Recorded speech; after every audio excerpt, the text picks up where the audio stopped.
आशुतोष जी, सवाल ये है, उत्तर प्रदेश ने राम मंदिर के इर्द गिर्द, हिंदू मंदिरों के इर्द गिर्द, अरे रुकिए आप दोनों, प्रभु, देखिए मुझे बहुत कुछ देखा है। मुझे तो मतलब एक दौर ऐसा भी देखा जब समाजवादी पार्टी गोलियां चलाना का कार सेवकों का, फिर कल्याण सिंह समाजवादी पार्टी में शामिल हुए, ये सब देखा है उत्तर प्रदेश ने। वहां से होते हुए ये मामला आपको लगता है, क्योंकि बाद में माफी मांगी थी अखिलेश यादव ने, लेकिन सत्ता से बाहर होने के बाद, और एक शंकराचार्य कह रहे हैं कि हमने सरकार गिरा दी थी उनकी, कैसे देख रहे हैं आप पूरे इंसिडेंट को? देखिए मुझे तो बड़ी हैरानी हो रही थी कि पूछा जा रहा कि 4 पीठ कौन से हैं, तो कोई पलट के पूछ सकता है कि 12 आपके जो ज्योतिर्लिंग कौन से हैं, फिर कोई पूछ सकता है कितने उपनिषद हैं, कितने वेद हैं। मुद्दा यह है क्या? मुद्दा यह है कि जो शंकराचार्य जिनको हम मानते हैं उनके साथ दुर्व्यवहार हुआ या दुर्व्यवहार नहीं हुआ, बेसिक सवाल यह है।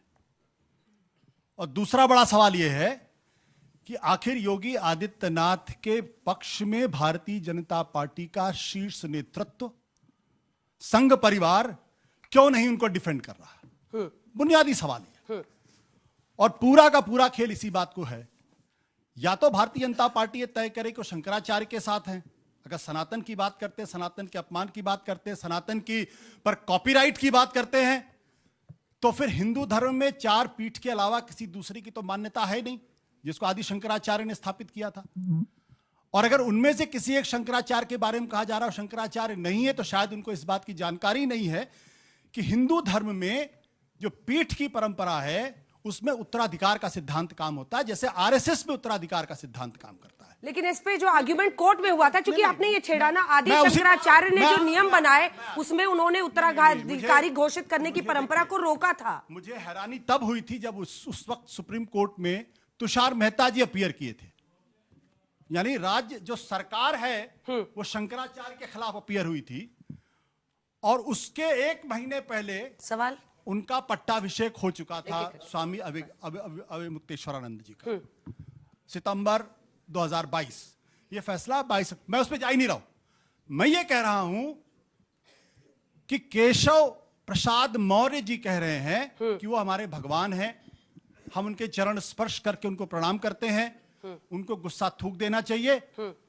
और योगी आदित्यनाथ काली नेमी कहते हैं, भारतीय जनता पार्टी चुप रहती है, तो सनातन के पक्ष में केशव प्रसाद मौर्य हैं या योगी आदित्यनाथ? ठीक है, आप छोटा सा जवाब देना चाह रहे हो, उसके समय आ रही हूं। देखिए पहले तो मैं स्पष्ट कर दूं कि जितना भी मामला है केवल व्यवस्था का मामला है, इसमें किसी भी संत के मान और अपमान की तो कोई बात ही नहीं थी। और सुनिए पूरी बात को, और चंदन जो होता है वो संत होता है, कैसे संत है भाई, ये किस तरह की बातें कर रहे हैं? चंदन खून निकला है, वो हॉस्पिटल में देता है, हॉस्पिटल में आप लोग कह रहे हैं कि उनका नाम की कोई चीज बची है नहीं बची है? मैं आपसे पूछता हूं, यदि वहां पर कोई दुर्घटना हो जाती, वहां पर व्यवस्था खराब हो जाती, कोई भगदड़ हो जाती पिछली बार की तरह, तो क्या जिम्मेदारी होती? सरकार की जिम्मेदारी थी। पुलिस ऑन ग्राउंड ही तो डिसाइड करेगी ना, police on ground he decide करेगी। उनको रिक्वेस्ट किया गया, उनके जो समर्थक थे वो पुलिस से भिड़े, जिसके बाद अतुल जी वो बोलना चाहते हैं। पीठ के जो स्वामी हैं सदानंद, स्वामी सदानंद जी, उन्होंने भी गुस्सा जाहिर किया है, और उन्होंने शंकराचार्य के नाम से उनको सुशोभित भी किया है। तो अब कौन लोग हैं जो शंकराचार्य अविमुक्तेश्वरानंद होने पर सवाल खड़े कर रहे हैं? इसका मतलब इसके पीछे पूरी पॉलिटिक्स है। ठीक है, पॉलिटिक्स क्या है कि चूंकि अविमुक्तेश्वरानंद ने पिछले साल जो राम मंदिर की प्राण प्रतिष्ठा हुई थी, जिसको उन्होंने कहा पूर्ण मंदिर की प्राण प्रतिष्ठा नहीं हो सकती, उसका बदला निकाला जा रहा। देखिए ये सबसे महत्वपूर्ण बात है। हाँ, जल्दी। कि ये श्रद्धा और सनातन का सवाल नहीं है, ये इनके लिए सत्ता कैसे हासिल की इसका सवाल है। मुझे एक बात बताइए, हमारे अहिल्या देवी होलकर जी ने जो मणिकर्णिका घाट बनाया था, उसके ऊपर योगी जी ने झूठ बोला, उसको गिराया, और हमारी अहिल्या देवी जी की मूर्ति पर पैर चलाकर किस तरह से लोग गए ये भी हमने देखा। पेशवाई मैं कल जाकर आया हूँ, बिल्कुल हमारे लोग जाकर आए, ये बीच में नहीं बोलना, वहां हमारे लोग जाकर आए हैं और सबूत सामने रखा है। बिल्कुल मणिकर्णिका घाट के ऊपर हमारे लोग गए थे, उनको बोलने दीजिए। वो मैं बीच में बोला नहीं इनके। मणिकर्णिका घाट पर कल हमारे लोग गए थे, हमारे लोग यशपाल भिंगे जो हमारे हैं, वो वहां पर मणिकर्णिका घाट जहां जमींदोस्त हुआ वहां पर खड़े होकर बोले, सब दुनिया ने देखा। अगर एआई नहीं है तो सिद्ध करके दिखाओ, पहली बात। दूसरी बात, बाजी पलट गई है क्या? अब ये सनातन की रक्षा करने के लोग नहीं, सुनिए सुनिए सुनिए अंजना जी, एक मिनट, एक कॉपीराइट है क्या बीजेपी? अंजना जी, अंजना जी, मैंने अगर बोल दिया कि पूरी द्वारका श्रृंगेरी जोशीमठ, मैंने अगर बोल दिया भारतीय तीर्थ सदानंद सरस्वती अभिमुक्तेश्वरानंद, मैंने बोल दिया तो बहुत ज्ञानी होगा, ऐसा नहीं है ये। दो तीन सवाल ले लेकिन आप सत्ता के लिए धर्म का जब से इस्तेमाल कर रहे हो ना, ये जैन जी के रोजगार का, महंगाई का और इनके फ्यूचर का बात नहीं हो रहा है। ये सबसे बड़ी बात है, इसी से बचना चाहते हैं लोग, क्योंकि 91 रुपए 73 पैसा डॉलर हो गया है।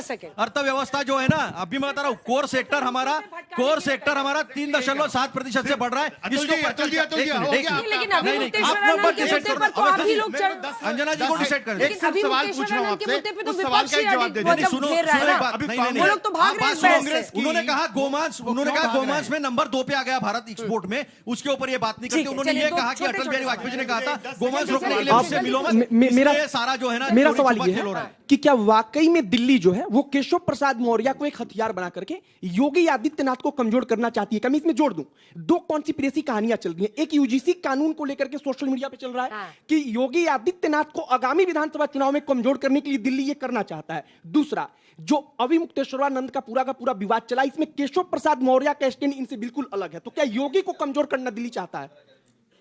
जवाब दीजिएगा। बिल्कुल। बीजेपी के बिहाफ जो ये विपक्ष के लोग हैं और जो प्रतिज्ञा बंजर जी पे, जब मेरी बात झिलने की नहीं है इसलिए बीच में कूद रहे हैं। ये जो विपक्ष के लोग हैं या नौजवान का जो प्रश्न है, इसका जवाब सीधा ये है।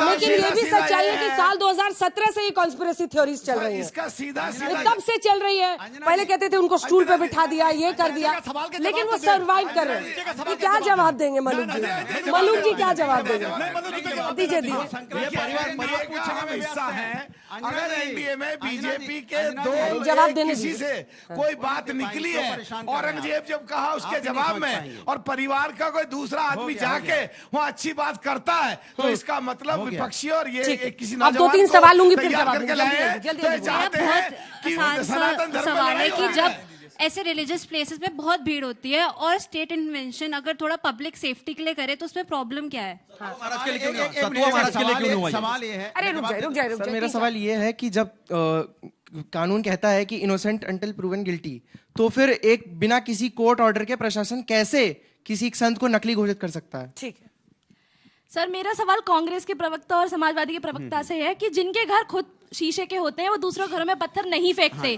पहले इतिहास में आपकी सरकार ने, आपकी सत्ता में संतों पर लाठी चली, गोलियां चली, और आप आज उन्हीं के समर्थन में खड़े हैं।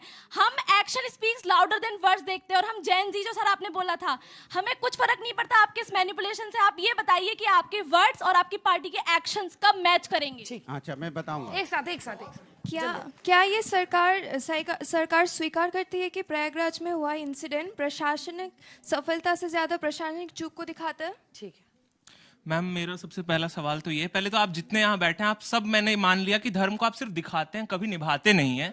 क्योंकि जब आप बात करते हैं कि स्वामी अवमुक्तेश्वरानंद एक नेशनल मुद्दा है, आपकी पार्टी समाजवादी पार्टी तब कहाँ थी जब वो एक उन्नाव रेप केस में जब कुलदीप सिंह सेंगर का जब मामला था, तब आपकी पार्टी उस महिला का स्टैंड लेने कहाँ आई थी? आज आप अभिमुक्तेश्वरानंद को एक नेशनल मुद्दा बनाते हैं, पर 1990 में मुलायम सिंह यादव को आप ही की पार्टी ने मौलाना मुलायम करके प्राउडली प्रोजेक्ट किया था। सर, मेरा काफी छोटा सा सवाल है, जल्दी बैठ पता ही नहीं है। रिलीजन को पॉलिटिक्स से हटा देंगे और आदि शंकराचार्य के अद्वैत के प्रिंसिपल्स पे बात करेंगे, तब असल बात होगी। मेरा सवाल ये नहीं है, मैं एक बात कहना चाहती हूँ कि according to article 19(1)(b) of the Indian constitution, ये कहता है कि हम अपने पब्लिक कोई भी प्रोग्राम को कर सकते हैं बट विद सेफ्टी प्रिकॉशंस। तो हमेशा ऐसा क्यों होता है कि कोई भी अलग धर्म के कोई भी प्रोग्राम्स होते हैं तो उसमें कम सेफ्टी होती है और हमारे इसमें सेफ्टी का बिल्कुल ध्यान नहीं दिया जाता? तो क्या लॉ पहले आता है कि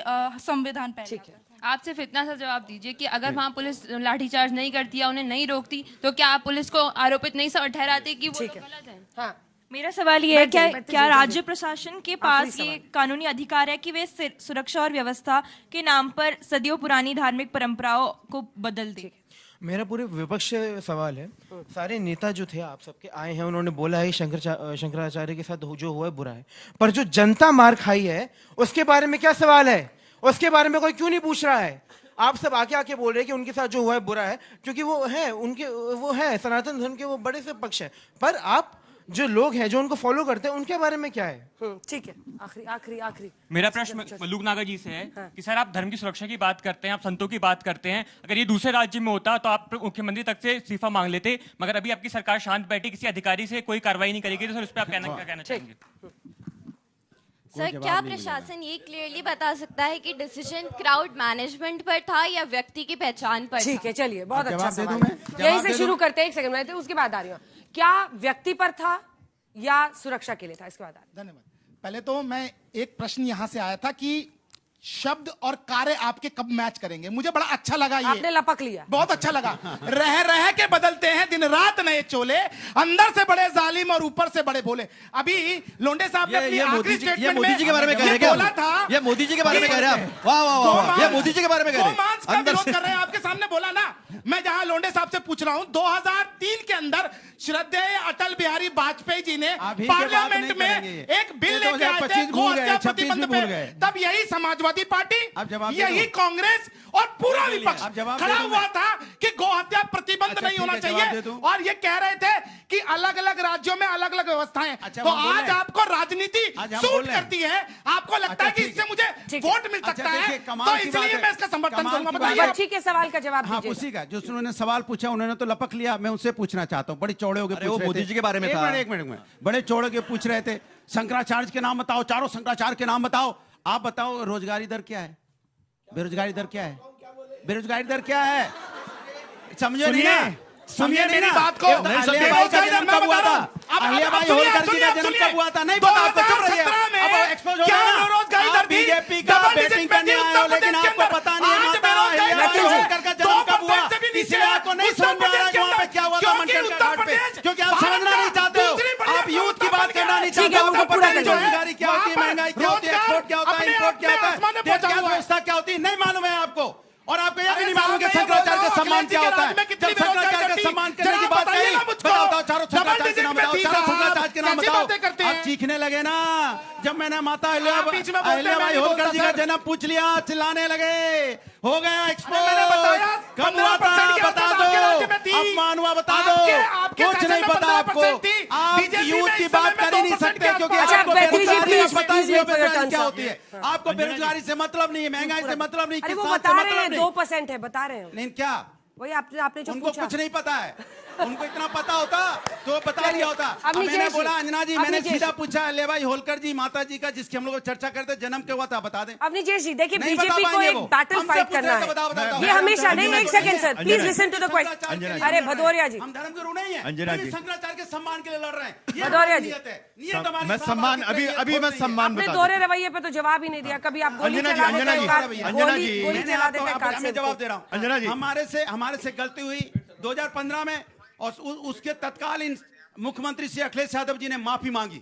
और उन्होंने कहा, आचार्य शंकराचार्य ने, सुनिए उन्होंने कहा, सुनिए उन्होंने किस बात के लिए माफी मांगी? शंकराचार्य ने कहा, सुनिए शंकराचार्य ने कहा, अच्छा सुनिए, अंजना जी, अब इनको चुप करिए ना, बात जो अंजना जी, बात एक बड़ी छोटी सी प्लीज एक बार, बाकी लोग भी इंतजार कर रहे हैं, आशुतोष जी भी देख रहे हैं, सुनिए